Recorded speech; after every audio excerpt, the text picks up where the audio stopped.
Hi there, I'm Steve Smith, CEO of Airlink, and thank you for joining me for the first episode of our second season of FLIGHTPATH.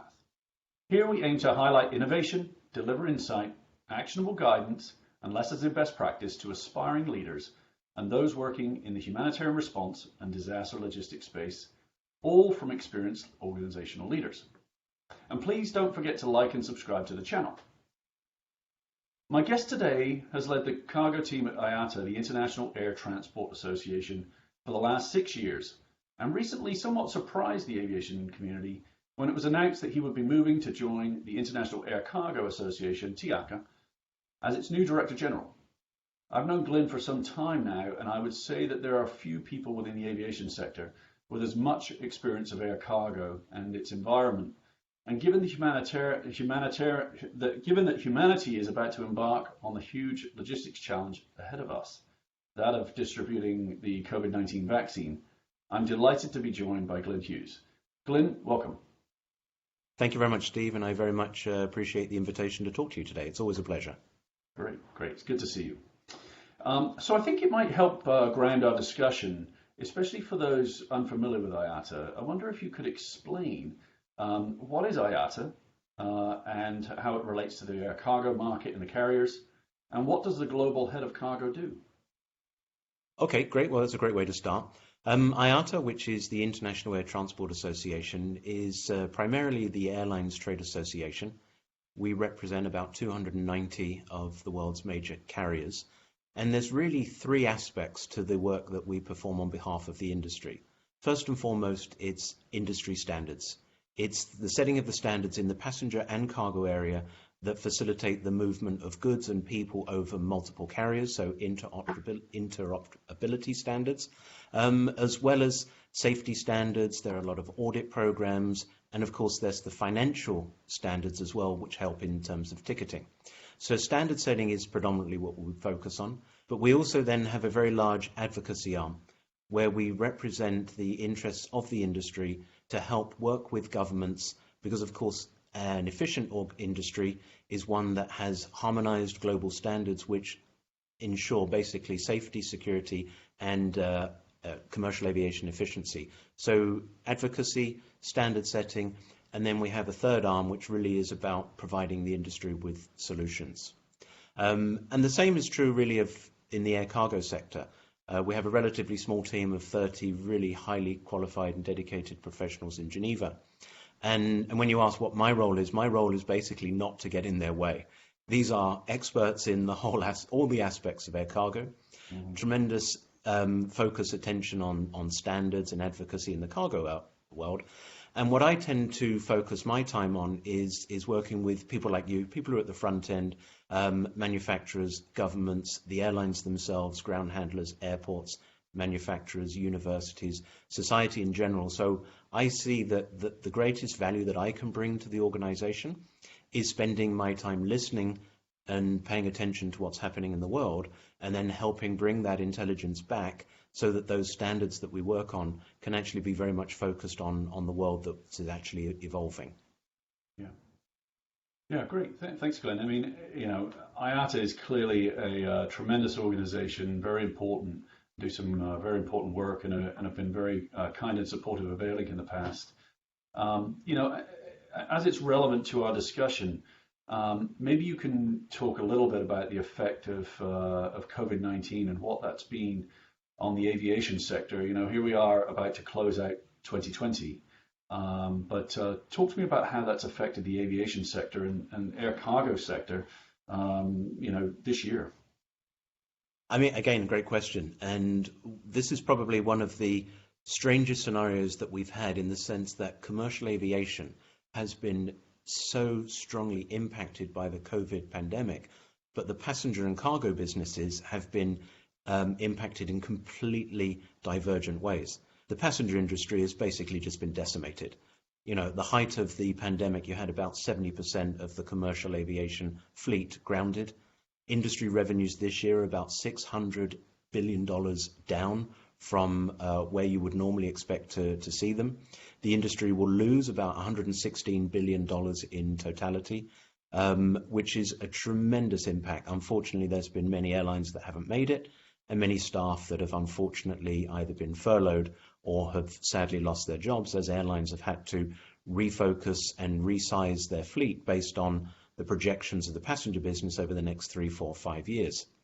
However, on the other side of the coin, the air cargo industry also suffered quite dramatically from the grounding of the commercial fleet, because about 50% of air cargo would normally travel in the bellies of passenger aircraft.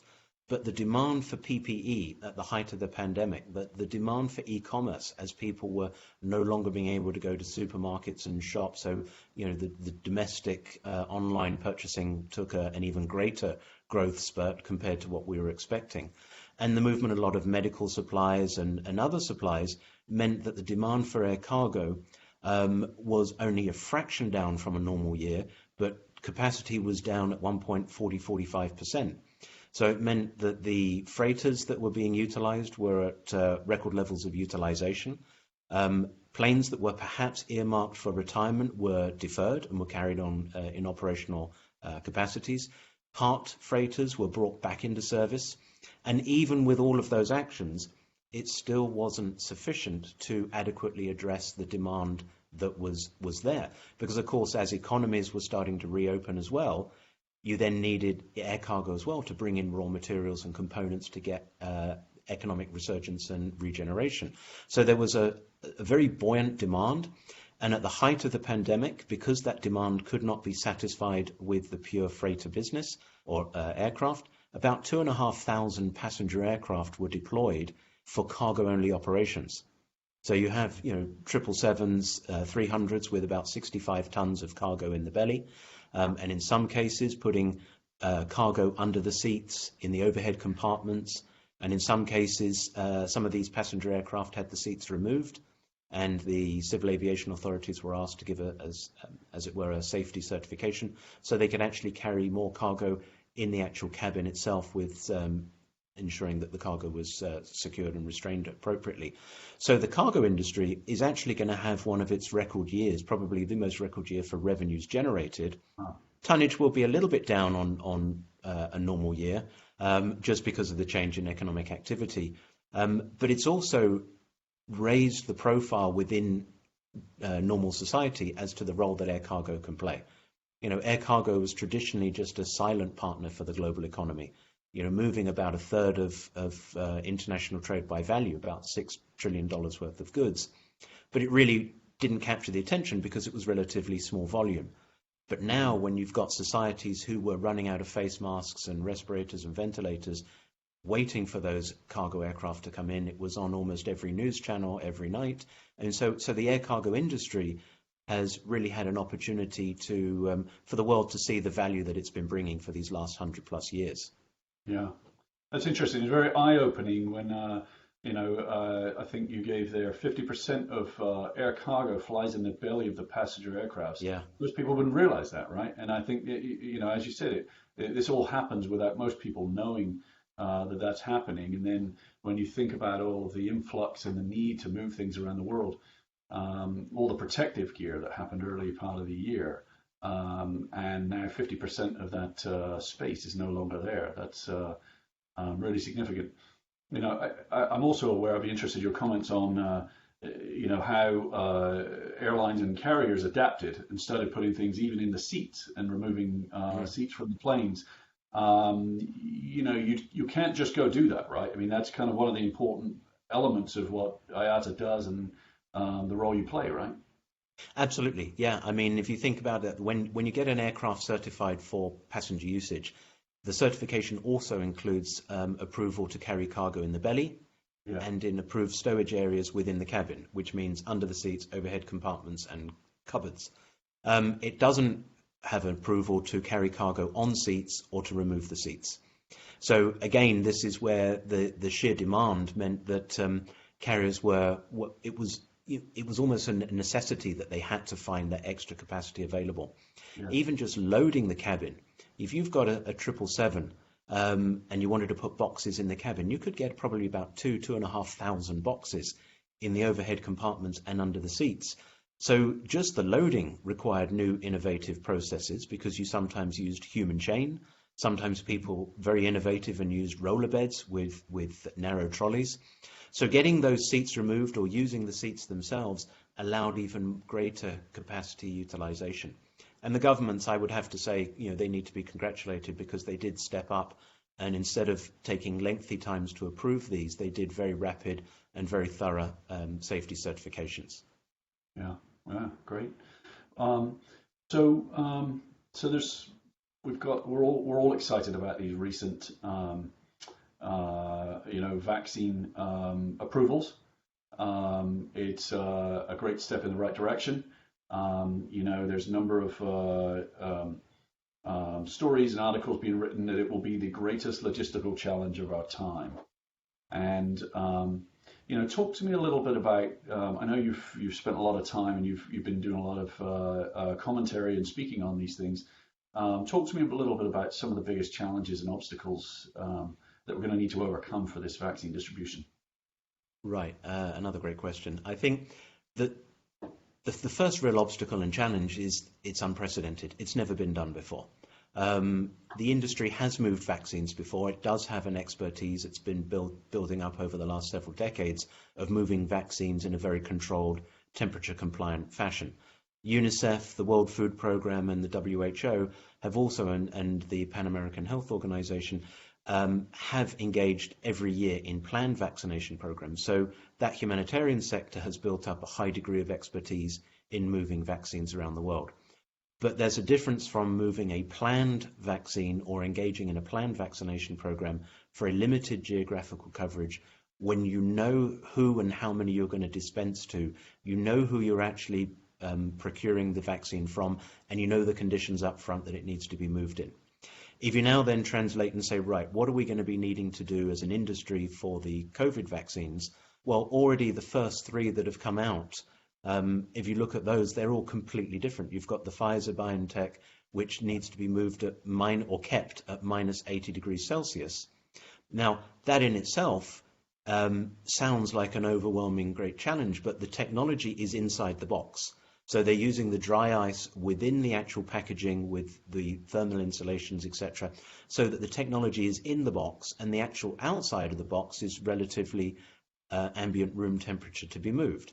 But of course, that's fine within the supply chain, but you can't have people who aren't qualified or used to handling dry ice at destination just opening up these boxes. So the supply chain is not just about airport to airport. It's actually about point of production to injection in the arm. So we have to play our role as an industry in that entire supply chain. The Moderna vaccine, which of course moves at minus 20, there it's a case of looking at the equipment that's used. So again, dry ice, but it's containerized, and you can have powered container units so you can actually control the temperature. And when the AstraZeneca one starts getting distributed, that's more of a conventional supply chain of +2 to 8. Right. But the real challenge, and this is where we've been working with a lot of governments, or calling upon a lot of governments to collaborate, is the sheer scale. It needs to touch over 200 countries and territories around the globe. To protect one of us, you need to protect all of us. So, whatever the medical scientists identify, and I've seen different figures between 75, 80, 85% of vaccination to get mass herd immunity or global society immunity. Mm-hmm. You're talking in the region of 7 to 7.5 billion people. Some of the countries that will be receiving the vaccine, of course, are more challenged from an infrastructure perspective. So only certain vaccines will be capable of handling within country. So it really starts with the governments assessing how many vaccine stations will they need in their country to dispense what quantity of vaccine over what period of time. How will they actually then have an internal country fulfillment process to make sure that those vaccine disbursement stations have adequate supplies but not oversupplied, because they need to be kept in the right, safe and proper temperature controlled environment. When a country can determine its disbursement volumes and its replenishment capabilities, it can then work with the supply chain and the manufacturers to say, for example, it's no good sending to the UK 68 million vials or doses of vaccine on day one. It doesn't have the capability to dispense them in let's say a 2, 3, 4 week period of time. So rather than stockpile and then perhaps have other countries where they don't get access to the vaccine because countries have stockpiled, it really it requires global coordination. So each country determines how much it needs, and then that can be factored in, and then you can engage with the various logistical partners to make sure adequate capacity is there, which then comes into a further challenge, which, as we said before, 50% of cargo would normally move in the bellies of passenger aircraft. Well, with those passenger networks no longer operating, there's many countries on this planet which doesn't have adequate cargo operations today because they're not big air cargo importers or exporters, but they might have quite high volumes of passenger traffic because they might be densely populated. So the logistical industry will need to then look at how it can serve all markets over what time frame. So unprecedented degrees of collaboration and communication are going to be required as well. Yeah, that's interesting. So obviously we're talking, and your vantage point is very much the airlift size and the air cargo, but but you've talked a little bit, if not mentioned a few times, about supply chain. Back in September, I think there was a blog post by IATA. September, here we are in mid-December. It seems like ages ago now. I'm interested. Some of our listeners, if not a lot of our listeners, would be from the humanitarian nonprofit disaster relief sector, and sort of a bit more into the detail of what sort of limitations and things that might be an issue. Some of the things listed were, availability of temperature control facilities, because it's not just about the airplane. In fact, I'm sure that's not the easy part, but that might be a more easier part once it's on the plane. It's the bits at each end. Having the staff trained and being able to handle the time sensitive and temperature sensitive vaccines you just talked about. How to make sure that the integrity of the vaccines has been maintained from, I think you said, origin to injection, right? Making sure that there's no tampering, no theft. Anything around border and customs would obviously slow things down significantly and cause issues, because the shelf life of these vaccines, is going to vary, and it's probably not going to be very long, especially for the temperature controlled ones. What give me some thoughts on some of these key areas that the nonprofit sector should be aware of as we're trying to respond. And I guess the last thing is, you mentioned 7.5 billion people. You're not making an assumption that that's not just one injection, right? It could be that's true. Doses. Yeah, exactly. So that could be sort of 15, 16 ultimate doses that need to be injected.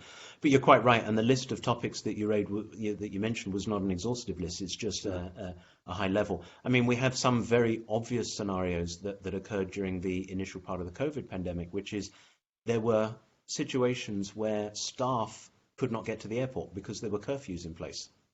So they couldn't get to the airport. They couldn't unload or load cargo on planes.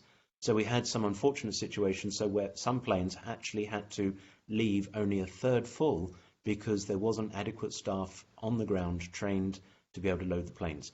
We had other scenarios where governments were taking far too long to approve overflight or charter permits, landing rights.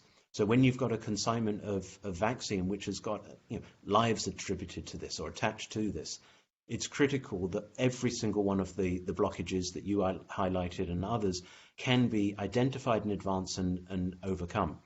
Another area of great concern during the early part of the pandemic was crew safety. It was critical that the flight crew, who were incredibly brave, and we should always thank them, because at the very beginning of the pandemic, when nobody knew what it was, nobody really knew how contagious it was, but it was critical where countries were needing PPE flown in, that the pilots and the flight crew, they put themselves, their health on the line, and they flew. They turned up for work and they flew.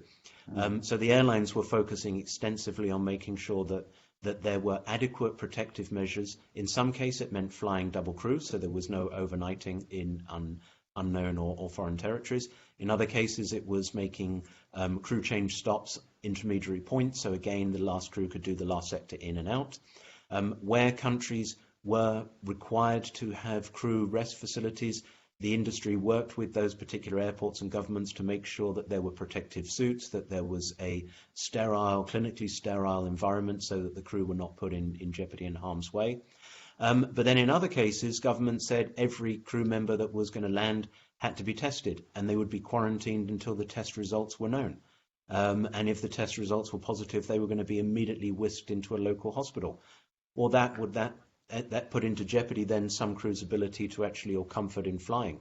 So when it comes to the vaccine, we're going to need all of those obstacles and challenges overcome. So that's again where the governments need to be in close collaboration with the NGOs, with the humanitarian sector, with the supply chain partners, with the pharmaceutical manufacturers, etc., so that the obstacles can be identified in advance and measures can be put in place to ensure that they don't impact the supply chain, because you're quite right, there's issues such as security as well.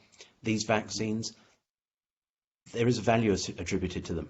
Sadly, the value can be, well, if I can take a consignment of vaccine, I might be able to generate income for me by selling it to a country or people that don't get access to it yet. Or in other cases, people may say, well, you know what, I just want to cause unlawful interference with humanitarian aid and just stop people getting this treatment. So it's critical that security is well high up on the list of focus points, and not just the safe temperature range, but the secure and safe temperature range. Yeah.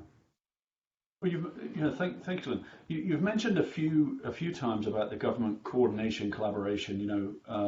I've noticed myself, the tremendous work IATA has been doing, and as a convening body around these issues. But as someone within your position, you have somewhat of a holistic view.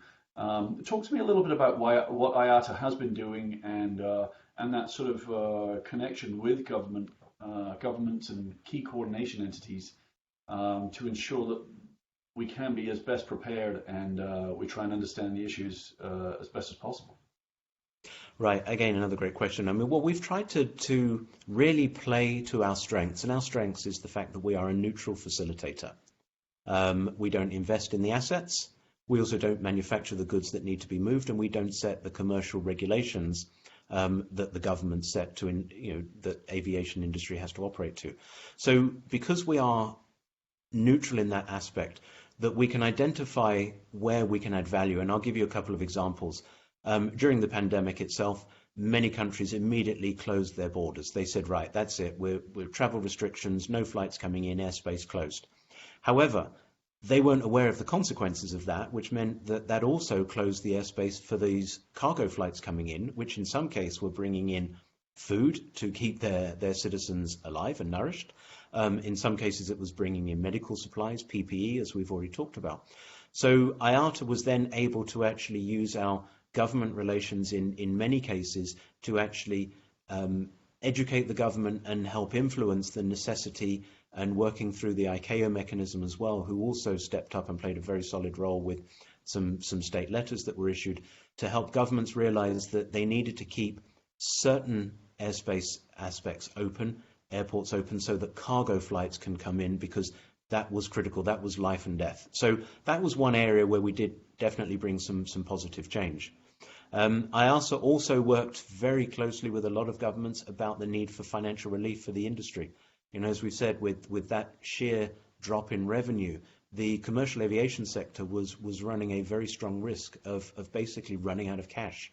Airlines were burning through cash. It's a heavy asset-based industry, and with planes parked and revenue not coming in, it meant that many governments needed to help support the industry, and we're very pleased that we're able to try and educate again the value that aviation can bring, not just to moving people, but moving cargo and helping keeping economies going. And then focusing on the other side, we've been working very closely in recent months with UNICEF, the World Food Programme, and others, and following from how you've helped educate us as well over the years as to the particular demands that the humanitarian sector have, with not just moving and keeping existing planned vaccination and other health programs underway, which have been severely challenged with the current shutdown or the previous shutdown, but also understanding for example, UNICEF's needs going forward, as they're playing a very active role under the COVAX facility in terms of procuring vaccines for the 20% of the most at-risk percentage of the population for 92 lower middle-income countries, and I think there's about another 80 self-financing countries who will still leverage the UNICEF expertise. So understanding what their particular needs are, and then we can try and bring in the carriers and others with capacity who might be able to understand more appropriately or more get a better understanding of what that particular sector demands from the carriers, and again trying to help match that supply and demand aspect, because the worst case scenario for us would be 9 vaccines all approved for application, millions of vials of vaccine produced and ready to fly, and no planes. So it's critical that we can get those bodies engaged as early as possible to help again ensure that the right degree of capacity is deployed where it's needed in order for it to fly where it's actually required. Yeah, it's interesting. It's interesting how very obviously how interconnected we all are. We all want to protect ourselves, protect our families, our friends, and of course, that flies totally in the face if you shut down. Then that means the support or lifeline that you were relying on and you need to be there, like the aviation sector, in some ways, interestingly, like the humanitarian sector, which is also struggling for funding. A lot of the nonprofits partners we work with, because all of their supporters are also struggling. So it's you've said unprecedented for sure, but the whole system's gone down, right? And we're all struggling in various different ways. So I appreciate the role that IATA's playing and the role that you've been playing.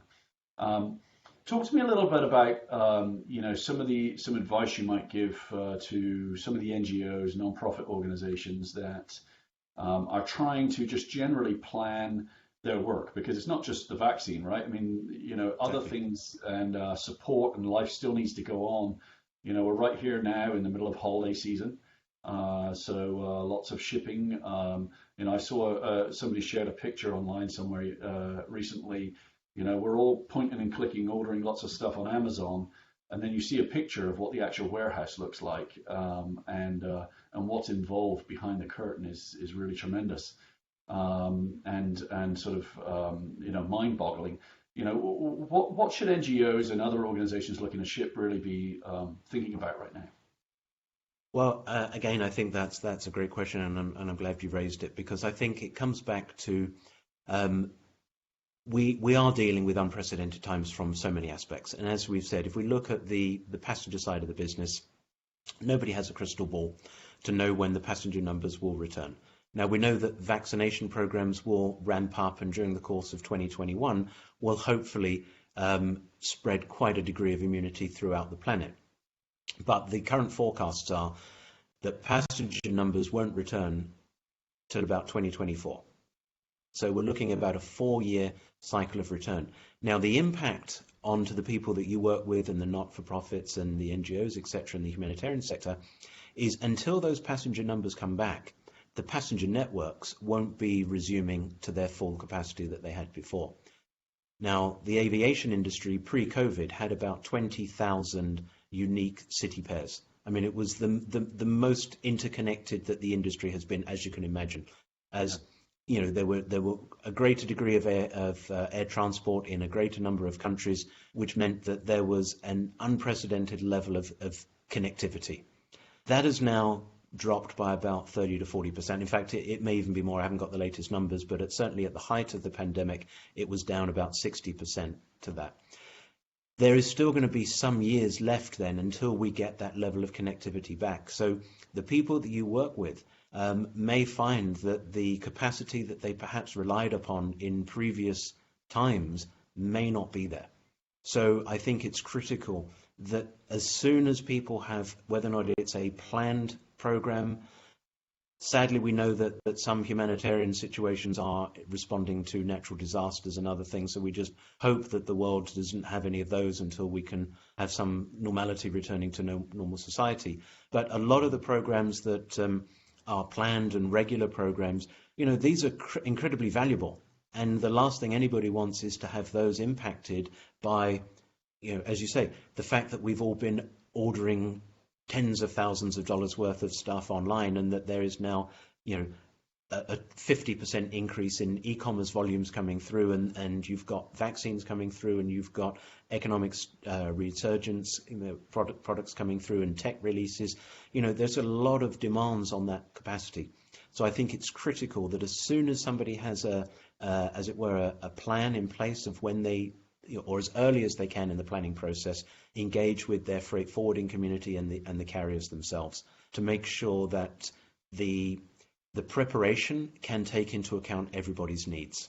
And that will also include things like the ground handlers, as we've said before, because there will be continued pressures placed on all of the sector, probably for the next 12 to 18 months, certainly. Yeah.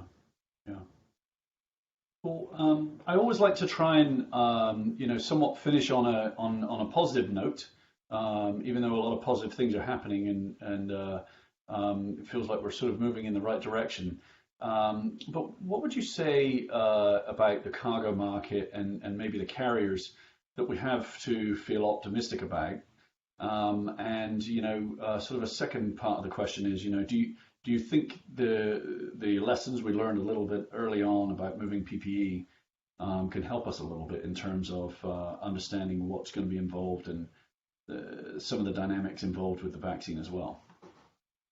Right. Again, a great question to end on. I think, yes, and I agree with you, it's always good to look at the positives. I think some of the positives are that the air cargo industry has really stepped up during these last 10 months, 11 months, whatever, since the pandemic really needed and really started to cause an economic a social impact. And I think that the way that the air cargo industry has stepped up has meant that governments are more aware of the value that air cargo can bring. So I think going forward, we will find that governments will be more supportive of the air cargo sector. I think airline boardrooms are more appreciative of the contribution that air cargo can bring. Some of the carriers today, for example, who don't have freighter operations and who have passenger networks that have been severely impacted by the COVID lockdown, have had to turn to cargo to a much greater degree to basically help keep some cash coming in, to help keep things going, keep the organization alive, as it were. So I think there is an increased understanding and appreciation of the air cargo contribution within the boardroom. I would expect going forward that you will find industry policies and business, or the need for, as it were, diversification in business and revenue perspectives, to see an increase in cargo focus within some airlines that perhaps had a smaller focus before. Some airlines have already said that they feel that they might, going forward, have introduce freighters that they perhaps didn't have in the past. So I think there will be again that appreciation for the role that air cargo can play going forward. And of course, society. As we mentioned before, people often don't even think about how their iPhone came into their country, or how their fresh flowers came into a vase onto their kitchen table. But now they're seeing it on news channels. They're seeing that there are these armies of men and women, brave men and women, who have been working and putting their health at risk, as we've already said, during the pandemic, but dedicated men and women who have been working for the last 110 years on making sure that global supply chains have helped not just bring what we need, but helped developing economies bring their goods from those nations that need to get goods to global markets. So I think there will be an increase in attention on that aspect as well, about the role that air cargo can play in helping the UN sustainability goals, for example. Integrated economies, integrated societies help with global peace and harmony, and it also helps with global prosperity. And I think air cargo has a strong role to play in all of those aspects. So I'd like to actually thank you, Steve, because you're also one of those unsung heroes with what you guys do, and do such a tremendous job, and you have such a positive impact on so many. And I don't think we thank you enough for what you and your colleagues do. So if you don't mind me taking this time to thank you for that as well, because it is just such a crucial activity. Thanks, Glyn. That's very kind of you. I appreciate that. In the somewhat on a sort of a lighter note, looking at all the Amazon activity, there was something I saw on social media around from the Back to the Future movie, where it says, Marty, don't go back to 1985. Somebody created a T-shirt where it says, whatever you do, don't go to 2020. I think Yeah. I'd agree with that. And so I look forward to a brighter and stronger 2021. Well, thanks so much, Glyn. I very much appreciate your time. I think that's probably all we have time for today. And it only remains me to thank you for joining us. I really thank you for your kind compliment and your comments, but we really do appreciate you giving up your time and everything you and your team are doing, and the entirety of the IATA organization for everything you do and your support of Airlink. I wish you all the best for your new role at TIACA in 2021. And please be sure to join me next time, and please like and subscribe to the Airlinks channel. Until next time, from Washington, D.C., this is Steve Smith wishing you and your family good health and clear skies. Goodbye.